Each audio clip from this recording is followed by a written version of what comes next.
Hello everyone. Today, I want to tell you an incredible story about how English took me to my dream, my passion, and my success. If you have big dreams to become a doctor, engineer, lawyer, businessman, or anything great, then you need English 100%. There is no doubt about it. English is spoken by 1.5 billion people around the world. It is the language of travel business and the internet. If you don't speak English, you might miss big opportunities, like getting a better job, making international friends, or enjoying movies and books in their original language. But don't worry, you can start learning today and become part of this global community. If I can learn English and achieve my dream, you can too. My name is Sophia, and I am from Brazil. I was born in a small town in Brazil. My family was not rich, not poor as middle class. We had enough to live, but we couldn't afford luxuries. My parents worked very hard every day. My father was a taxi driver, and my mother was a school teacher. They always told me, education is the key to success since I was a little girl. I had only one dream, to become a doctor. I still remember the moment that changed my life. I was 10 years old. I was in the hospital because my little brother was very sick. He had a very high fever, and we were scared. My parents were crying. Then a doctor came. He was calm, confident, and full of kindness. He smiled and said, "Don't worry, we'll take care of your son." I watched him work. He checked my brother, gave him medicine, and spoke with so much knowledge. And then, after a few hours, my brother's fever was gone. He was safe. At that moment, I knew one day I will become a doctor and save lives. But as I grew up, I realized something terrible. If you want to become a doctor, you need English. 100% all medical books are in English. All medical research is in English. Even in my country, doctors needed English to study, to communicate, to work in hospitals. And my English was terrible. I went to a public school where they taught very little English. I knew basic words like, "Hello, how are you?" But when I saw a full English sentence, I felt lost. I remember in school my English teacher asked me, "Sophia, can you read this sentence?" I looked at the book. The words were dancing. I could not read. I could not understand. I wanted to cry. "I don't know, miss," I whispered. The class laughed. That day, I went home and sat alone in my room. I thought, how will I become a doctor if I can't even read a simple sentence in English? I felt hopeless, but then something happened that changed everything. Everything. One evening, my father came home tired from work. He sat next to me and said, "Sophia, what is wrong? You are always sad these days." I looked at him and said, "Papa, I want to become a doctor, but my English is bad without English. I cannot study medicine." My father was quiet for a long time. Then he said, "If English is stopping you, then learn English. Go to a place where everyone speaks English." I was shocked. "But Papa, we don't have money for that." He smiled and said, "We don't have much, but we have enough. Your dreams are important." That night, my parents and I sat together and talked about the best place to learn English. Why did we choose Canada? 1. Everyone speaks English. I would have no choice but to speak. Speak English. Every day. 2. Great education system. Canada has the best schools for learning English. 3. Multicultural and friendly people. People in Canada are warm and kind to international students. 4. Affordable compared to other countries. Studying in the USA or the UK was too expensive, but Canada was possible. It was not an easy decision. We were a middle-class family. My parents had some savings, but not much. They made a huge sacrifice. They used almost all their savings to pay for my flight, my English school, and my first few months of living in Canada. Before leaving, my mother held my hand and said, "Sophia, we are giving you everything we have. promise me you will not give up." I had tears in my eyes. I hugged her and said, "I promise, Mama." And then, with one suitcase, a little money, and a big dream, I flew to Canada the moment I landed in Toronto. Canada. I felt like an alien. The weather was freezing in Brazil. It was always warm, but here my hands were like ice. The food was strange. I missed my mother's homemade Brazilian rice and beans. The people were nice, but they spoke so fast. And then the biggest problem. English at the airport, a man asked me, "Hey, do you need a taxi?" I panicked. I did not understand. I just smiled and said yes. Where to? I had no idea what he said. My brain stopped working. Finally, I showed him the address on my phone that night, in my small rented room. I cried, "What am I doing here? I can't understand anything. How will I survive for the first time in my life?" I felt completely alone. The next day, I went to my English language school. The teacher smiled and said, "Welcome everyone. Let's introduce ourselves." When my turn came, I stood up. My hands were shaking. I said my name. Sophia, I from Brazil. I wanted to say more, but my mind was blank. My words were stuck in my throat. The teacher smiled, but I saw some students laughing. I sat down and felt humiliated. That night, I made a decision. No matter how hard it is, no matter how many mistakes I make, I will learn English. I made a plan. I promised myself. I will do everything possible to become fluent. And that was the beginning of my English learning journey. I still remember my first few weeks in Canada. It was like stepping into a new world. Exciting, but also terrifying. Everything was different in my country. I understood everything here. I felt like a baby learning how to speak. Before I tell you how I improved my English, let me tell you about the strangest things I noticed in Canada. No school uniforms in Brazil. Students wore uniforms, but in Canada, children wore anything they wanted. Some wore pajamas to school, and nobody cared. People don't touch much in my country. We hug, kiss on the cheek, and stand close. But in Canada, people like personal space. If you hug someone without asking, they feel uncomfortable. Weather changes in seconds. 1 minute. It's sunny the next. It's raining, or even snowing while checkouts in stores. In many supermarkets, there was no cashier. People scanned and paid for their own groceries.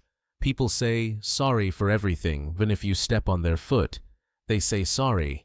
I found that so funny. Food portions are huge. I once ordered a small meal at a restaurant, and it was like food for 3 people.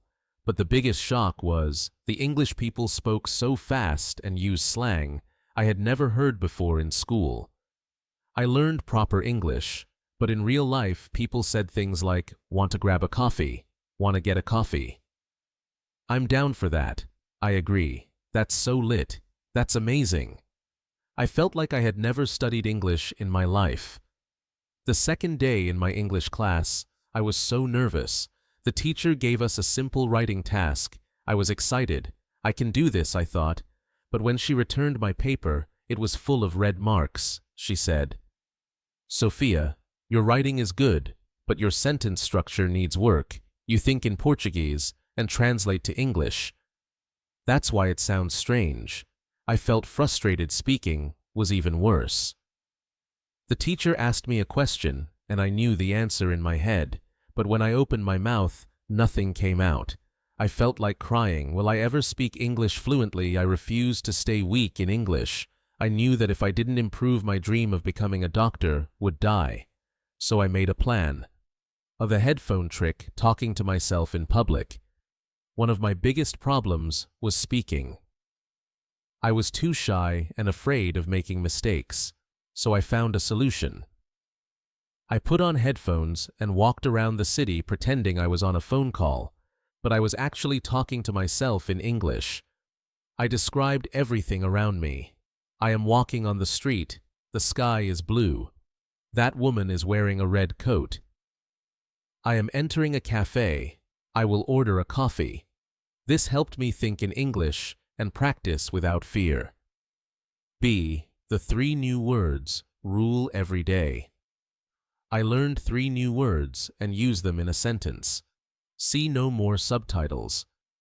At first, I watched movies in English with subtitles, but then I realized something I was reading, not listening, so I turned off subtitles and forced myself to understand.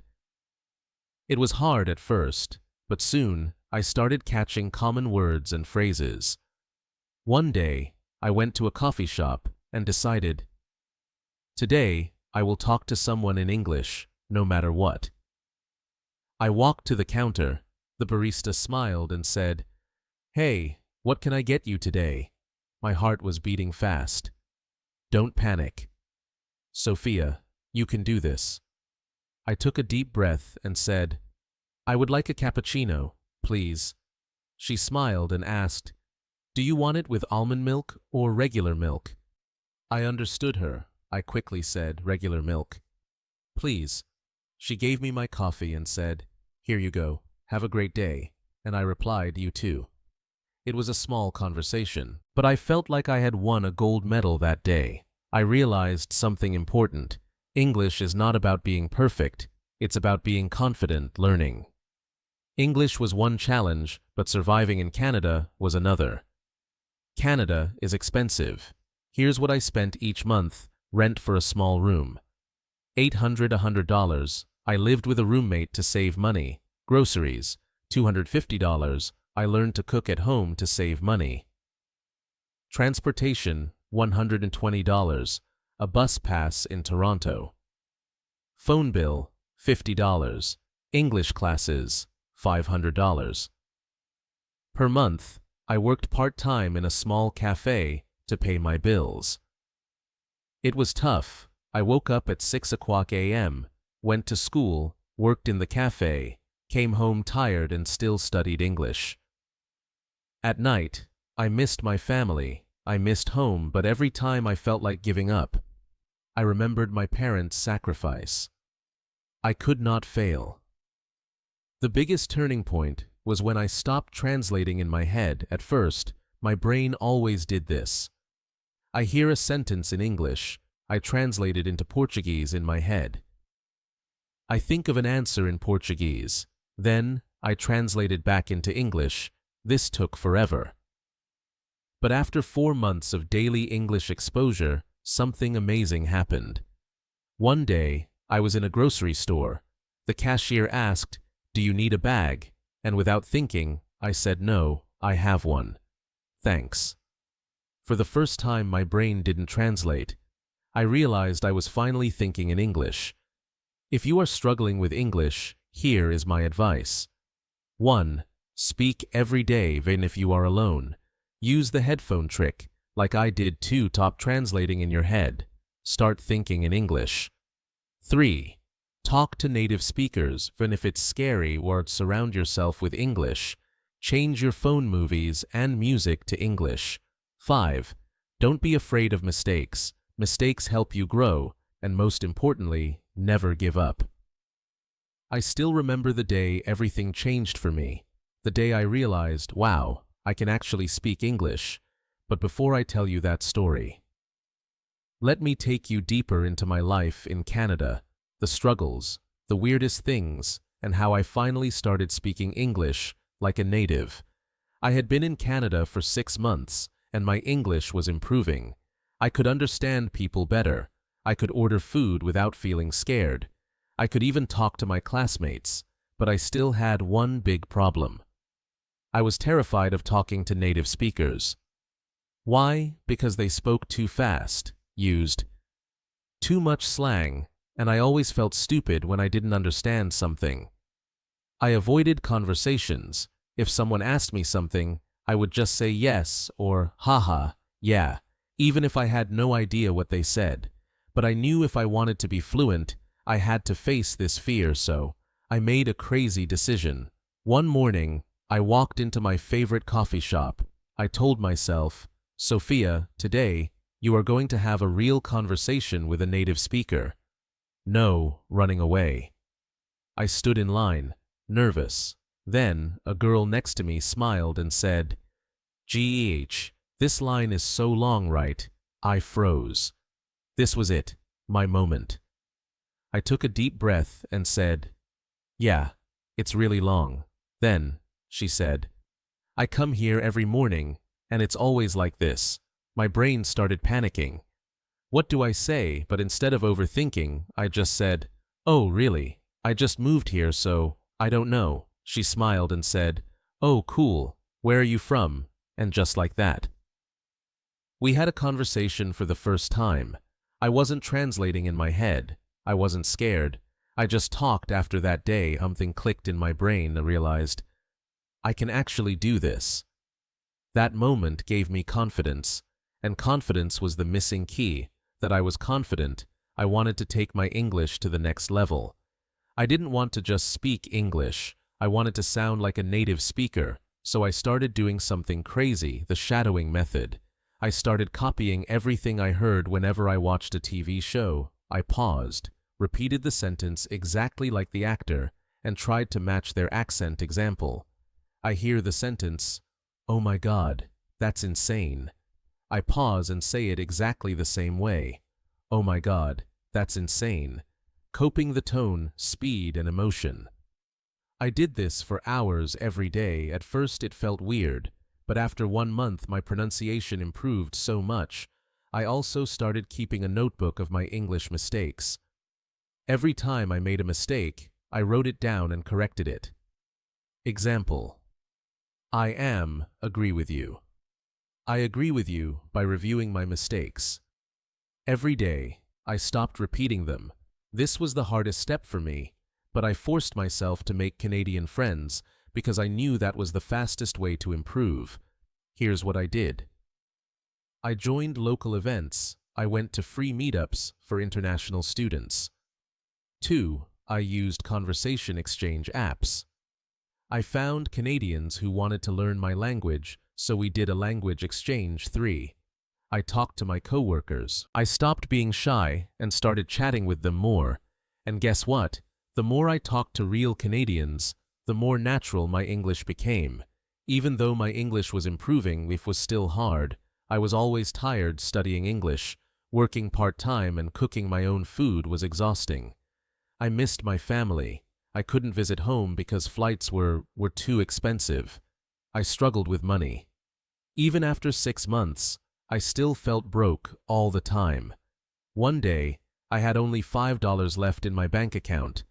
I sat in my tiny room and cried. Why is this so hard? Am I making a mistake? Should I just go back home? But then I remembered why I was here. I didn't come all this way just to give up. So I wiped my tears and said, no, I will make this work. And I did. I want you to imagine something. Imagine waking up every morning in a beautiful apartment, looking at the city skyline, drinking coffee and thinking, I made it. I did it. I became the person I always dreamed of. That's my life now. But 5 years ago, I was a broke student, struggling with English, feeling lost in a foreign country to get into medical school. I had to pass the ELS exam, and let me tell you, it was terrifying. Reading section was full of long, confusing passages. The speaking section made me feel like I was being judged. The writing section was a nightmare. I studied every single day. I practiced writing essays. I recorded myself speaking. I read complicated, aided medical articles on the day of the exam. I walked into the room, shaking, but then I told myself, Sophia, you didn't come this far to fail. You know, you worked for this. So I took a deep breath and did my best. A week later, I got my results. I passed. I held the paper in my hands, crying. I did it. I actually did it. That was the moment I knew nothing could stop me now. With my IELTS score, I finally got accepted into one of the best medical universities in Canada. But guess what? The real struggle was just beginning. Medical textbooks were in advanced English. Professors spoke in complex medical terms. I had to write perfect reports and give presentations. It was 10 times harder than anything I had faced before. But I remembered something. If I can learn English, I can do anything, so I didn't quit. I recorded my lectures and listened to them every night. I made flashcards for difficult medical terms. I joined study groups and practiced explaining things in English. Every single day, I pushed myself, and with lots of hard work, I graduated as Dr. Sophia Williams. I walked crossed that stage, took my diploma, and looked up at the sky. This is for you, Mom and Dad. I made it. After graduation, I got my first job at a big hospital in Toronto. My first month's salary, $88,000. When I saw my bank account, I couldn't believe it. I remembered the days when I had only $5 left and had to choose between buying food or paying rent. Oh, I could buy anything I wanted, but money wasn't the best part. The best part was saving lives. One day, a little girl came into the hospital. She was sick, scared, and crying. I held her hand and said, "Don't worry, sweetheart. I'll take care of you." Her mother looked at me with tears in her eyes and said, "Thank you, doctor." At that moment, I felt something I had never felt before. I wasn't just an English learner anymore. I wasn't just a student. I was a doctor, and I had earned this. Now listen to me carefully. I know many people say, accept yourself as you are. I disagree. You should never accept being weak. You should never accept being average. You must change yourself, not for society, not for your friends, not for your family. Change yourself for you.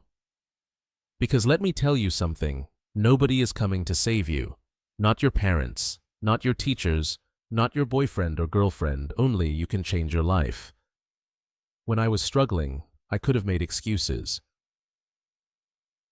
English is too hard. I don't have enough money. I'm not smart enough, but I didn't. I looked in the mirror and said, "Sophia, stop making excuses. It's time to work." And that's exactly what I did. If you're still here, it means you want more from life. So let me give you the real truth. Learn English, like your life depends on it, because it does. If you want a great career, you need English. Stop being lazy, get up. Open a book, watch English videos. Do the work, put yourself in uncomfortable situations. Talk to strangers, make mistakes, embarrass yourself. That's how you grow today. I live in a beautiful apartment in downtown Toronto. I wake up every morning, feeling proud of myself. I drive my dream car, I travel to different countries, I help my parents financially, and most importantly, I love my life. But remember, I wasn't born lucky. I created this life by working for it, and you can too.